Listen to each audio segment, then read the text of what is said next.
Malalaman natin ang tinatahak na landas ng napabalitang low pressure area mula sa ulat panahon ni April Enerio live mula sa Pag-asa DOST. April?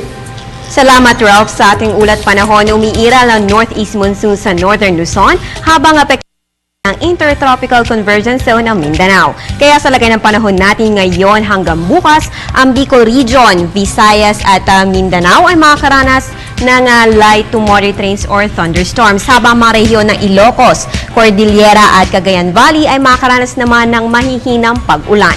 Dito sa Metro Manila at natitirang bahagi ng bansa ay makakaranas lamang ng mga isolated brief rain showers or thunderstorms lalo na sa hapon o gabi.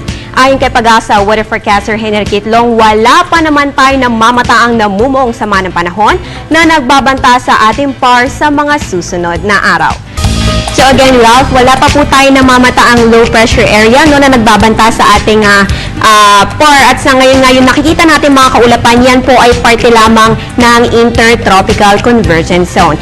Samantala, nakataas pa rin ang gale warning sa northern at eastern seaboard sa northern Luzon, sa mga baybayin ng Batanes, Calayan, Babuyan, northern coast ng Ilocos Norte, Cagayan at Isabela, sa western seaboard sa northern Luzon, sa western coast ng Ilocos Norte, Ilocos Sur at La Union. Kaya't inaabisuan ng mga mangingisda na delikado po ang pumalaot dahil sa malalaking alon na dulot ng amihan.